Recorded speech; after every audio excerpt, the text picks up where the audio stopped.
judges. Would you like to introduce yourselves? Thank you, and good morning to all of you. I would also like to, on behalf of the judges, extend the congratulations at your performances to make it to the top 12. Good luck to you. My name is Lindsay Draper. I'm retired from the juvenile court bench here in Milwaukee County, Wisconsin. You're muted. Yep. I'm Steve Franzik, retired professor of political science from the U.S. Naval Academy. And my name is Candida Steele, and I'm retired as a judge on the U.S. Civilian Board of Contract Appeals, and I live in Maine. Could you introduce yourselves and your teacher, please? My name is Celia Morin, and I'm a junior. I'm Gabriel Nagel, and I'm a junior. My name is Gia Furneaux, and I'm a junior. My name is Owen Ohms, and I'm a junior. My name is Ellie McGoldrick, and I'm also a junior. And our teachers are Mandy Hostetter and Matthew Fulford. And our coach is Justice Melissa Hart. All right, so we're going to be doing the first of the questions from Unit 6. Disband your deluded followers. Should you attempt to fire upon the troops of government, the consequences might be fatal to many of your men, the least guilty. What useful purposes, if any, have rebellions served throughout American history? Do the events of January 6, 2001 at the U.S. Capitol constitute a rebellion? Why or why not? Are there rebellions in the world today that are justified? Why or why not? Begin. In his 1787 letter, Benjamin Lincoln informed Daniel Shays that their rebellion, sparked by a resistance to debts, could lead to death. Despite this warning, Shays and other Massachusetts farmers continued their rebellion because they believed their cause was worth the risk. Our panel defines rebellion as an open challenge to an established government, often involving illegal acts or violence. While the rebels will always consider the rebellion justified, the ones they are rebelling against never will. However, the best way to determine if a rebellion is justified is to use John Rawls' theory of the veil of ignorance, evaluating a conflict without knowing what role one plays in it. We believe that rebellions have served useful purposes in American history. For example, although Shays' rebellion was crushed, it factored into the shift from the Articles of Confederation to the Constitution. And the rebellions by these Sons of Liberty against the Stamp Act of 1765, the Townshend Acts in 1767, and the Tea Acts of 1773 led to the American Revolution. Just a few years after the founding of the United States, the Whiskey Rebellion, another opposition to taxation, left Americans with an understanding that the national government was firmly in place. The Confederacy, characterized by Lincoln as an unjustifiable rebellion, was nonetheless less useful in that it resulted in the end of slavery, demonstrating the difference between a justified rebellion and a useful one. In contrast, some US rebellions have been both unjustified and not at all useful. For example, the Wilmington Massacre of 1898 was the violent overthrow of an existing Reconstructionist government by white supremacists. Its success marked the beginning of the racist policies that defined the South for the following decades. The attack on the United States Capitol on January 6, 2021 constitutes a rebellion because it directly interfered with the certification of the election. Hundreds of supporters of President Donald Trump stormed the building in an attempt to prevent the 2020 election from being certified. The rioters defiled the Capitol, stole federal property, and threatened to murder politicians. The rebels were unsuccessful, and the election was certified later that night. But the January 6th Capitol attack was the first rebellion since the Confederacy that had the support of national elected leaders. For example, many believe Donald Trump's command for his supporters to fight like hell sparked the rebellion, and Senator Josh Hawley held up a fist in solidarity with the insurrectionists. The founders justified revolution in the Declaration of Independence by arguing that whenever any form of government becomes destructive of these ends, it is the right of the people to alter or to abolish it. While the American Revolution was a justified rebellion, in Federalist 28, Hamilton addressed the handling of unjustified rebellions, stating that small rebellions should be handled by a state, but a rebellion by an entire state would have to be handled by the national government. Even philosophers such as John Locke recognize situations in which the government's social contract with the people can be broken, giving them the right to revolt. And when the government no longer serves the interest of its people, citizens have the right to alter or to replace the government by rebelling. The Supreme Court corroborates this in the case of United States versus Amistad. The decision reads, "It is the ultimate right of all human beings in extreme cases to resist oppression and to apply force against ruinous injustice." Some recent rebellions around the world have been justified.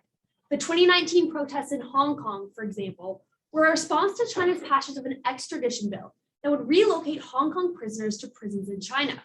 These protests constituted rebellion because they included siege of universities and storming the legislature.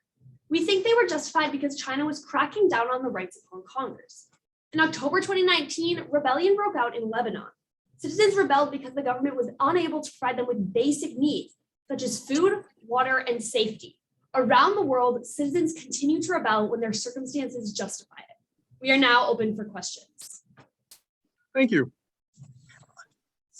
I wasn't actually able to tell if you have a response to the fact that the January 6th activity, though it had support of national leaders, was in fact a rebellion. What do we do to stop that? How do we address that? Well, the Capitol insurrection on January 6th was the result of a profound lack of trust in the national government. And in order to address that, it is the federal government's responsibility to gain the trust of all citizens and not just the majority, because generally in cases of rebellion, it's a minority that doesn't trust the government to create change through the government's means, which means that they will result to overthrowing the government or altering it unconstitutional. And to clarify, I would say that our panel does define January 6th as a rebellion. However, we do also recognize that there were various other things taking action on January 6th. There were people simply protesting outside of the Capitol building because they felt that democracy had failed them. And there were also people stockpiling weapons in Washington, D.C. before January 6th, showing that they were planning on having a violent rebellion in the Capitol. And because of this, we must see that we can take actions in the future to have citizens to try and trust the government in the future, and also to see to have citizens try to have a more fair voting system and increase voting legislation to have more sound presidential elections in the future. Going back to when I was a child, when I lost, I tended to say other people cheated, that it had nothing to do with the fact that they did better than I did. What do you do when you have a candidate who doesn't understand somebody else got more votes and then gets his or her followers to say, he's right, they cheated? How do we get around that? I would say civic education is incredibly important in this, because programs like We the People provide people with incredibly useful education when it comes to how our government works, and knowing that, and that builds a trust of the government's function, the government's ability to elect the right leaders. And in doing so, it will prevent situations like this occurring. I also think that it's important to utilize the other branches of government, the legislative and judicial branch. Right now, we see the legislative branch actively investigating what went on in this insurrection, what caused it, and what we can do to prevent it in the future. And the judicial branch can take responsibility and look at the people who actually incited, caused, and participated in this act and hold them accountable for their actions. Furthermore, oh, go ahead. No, you could go, sorry. Take the position of those violent demonstrators, and how do you think they're going to justify their behavior to their children and grandchildren? I believe that many of the people who were there that day genuinely believed that the election had been stolen. So in their minds, this was an entirely justified act. And I think that the most critical thing to do in order to solve that problem is to really encourage a spread of accurate information and try and crack down on the misinformation being spread, because we see that these people were given the wrong, factually incorrect information, and based on that, felt that the election had been stolen from them, which led them to go do these things. Okay. Do you think Section 3 of the 14th Amendment is implicated in the January 6th events? I would not say that Section 3 of the 14th Amendment is implicated, because I do not believe that what occurred consisted of levying war against one's country. While it was a dangerous act and it caused huge problems and attacked our nation's capital, I do not believe that what went down qualifies as war and therefore would not be considered treason under the 14th Amendment. Doesn't it say insurrection, not war? I would actually disagree with my colleague. I think that the protesters and insurrectionists on January 6th truly did believe that the democratic process had failed them. And because the United States is one of the most prominent democracies in the world, they believed that it was justified for them to rebel, not only just to change the government or say that President Trump should have been elected in 2020, but to fully overthrow the government and say that former President Trump should now be the president. And this would have been more of an overthrow of government rather than just protesting a decision. And so because of this, I think that it could have been a violation of Section 3 of the 14th Amendment. I think it also becomes important to recognize the nuances of January 6th, as it wasn't just necessarily rebellion. Of course, there were individuals protesting beforehand. And also, it becomes also incredibly important to examine the fact that some individuals could be considered to have committed treason under Article 3, Section 3, Clause 1 of the US Constitution to some extent, but that doesn't mean that all individuals within January 6th fall under the same category. I suppose I'm thinking more of specific representatives in the House of Representatives.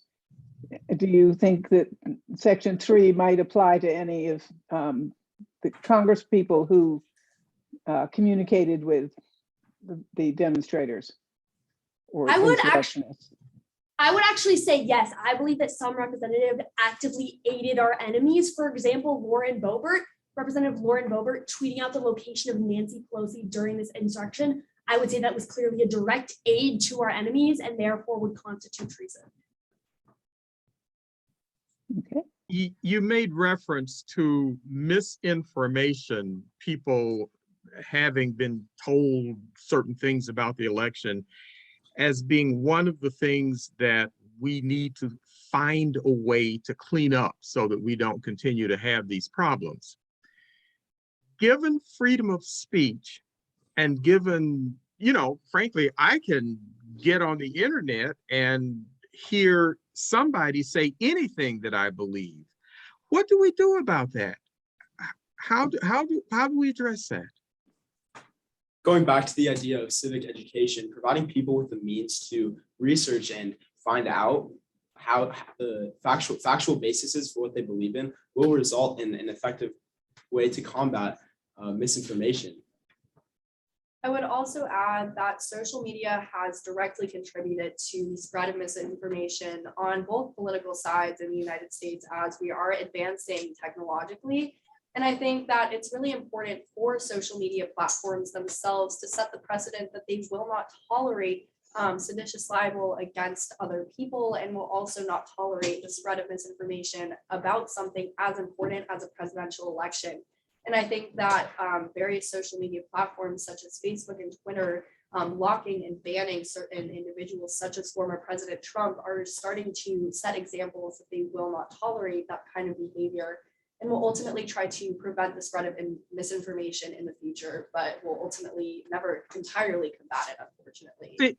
Even though I clearly believe in civic education and its role in what we're doing, I also see so many state legislators addressing issues, calling stuff critical race theory and saying, we don't want you all talking about that stuff. Given that a lot of people in this country have decided what we should talk about, how do we even include certain things in civic education? I think that becomes incredibly difficult because obviously it's very difficult to change someone's opinion. But if we start from the foundations up and instilling within the American people that there should be trust within our institutions and building that trust between individuals, we can ensure that we are more open to a diversity of perspectives. And obviously, as my colleague has previously mentioned, that's becoming increasingly difficult with social media, but that doesn't mean it's not possible to reduce the current polarization that we have in our society.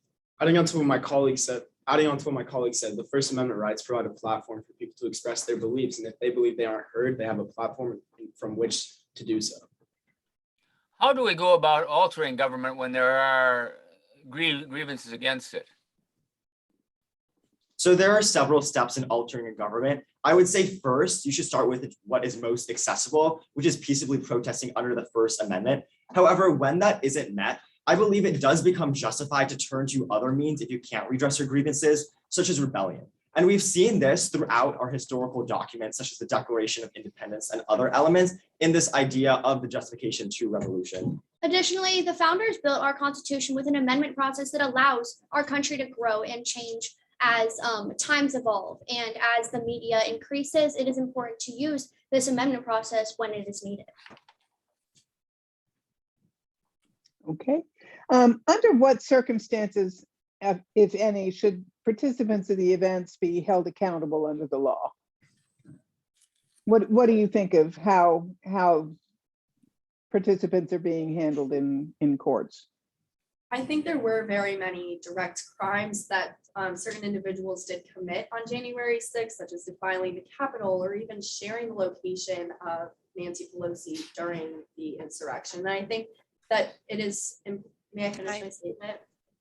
I think it's really important to pinpoint certain individuals who did commit crimes and hold them accountable by having a fair trial for them, because they did commit a crime and a very serious crime to the United States government. Thank you. All right. Very good job. So I need to tell you something. You have no idea how much you warmed my heart when you talked about Wilmington. That one of the things that I often talk to people about is that that was the only successful coup in the United States, when a legally elected government was overthrown and nobody did anything about it. And it was always fascinating to me when I would deal with teachers in South Carolina or in North Carolina, and they would go, wait a minute, what? And you could see them fact checking me on their computers while I was talking about General Waddell and stuff. So you have no idea how happy that made me to hear that you all knew about that. Good for you. And very much, and I want to start with that because I enjoyed your presentation, liked the Hong Kong example. I liked several other things that you did in the historical tracing, the Shays Rebellion, Whiskey Rebellion, Confederacy. Would love to have had some time to talk to you about some other things, but you did just a darn good job. Congratulations to you and your teacher. I was very happy you brought in some good examples. You brought in Locke and you brought in Rawls, which were effective arguments that you were making. At first, I thought you were going to bypass constitutional amendments, but you jumped in and pulled that in as a preface to protest and rebellion. So I thought you tied that up nicely. Great, and thank you. I thought that was a really nice job. I enjoyed it very much. I wish that my next question would have been, tell us more about the veil of ignorance. I appreciated your good covering of rebellions that we've had in this country. And I want to say something else, though. Colorado is the reason that I'm judging and have been for the past 20 years. My cousin was on Unit 1 20 years ago, probably 2021, and Colorado came in second that year. And I just want you to know that I want to hope for you that it changes, this experience changes your life as much as it did my cousin's. He went on to college in political science and is now a professor with a PhD from Oxford, teaching at Oxford in England in political science, all started because of his experience with this program. So I hope that not only will you have had a good time doing this, I hope you've had fun doing this, but that in addition to being wonderful citizens, you will use this experience to serve the rest of us, because we desperately need, as you can see, the next generation of representatives to come along and take care of us. And you've done a lovely job, and I hope this has been a wonderful experience for you. It certainly has for me. Lovely to hear from you. Thank you.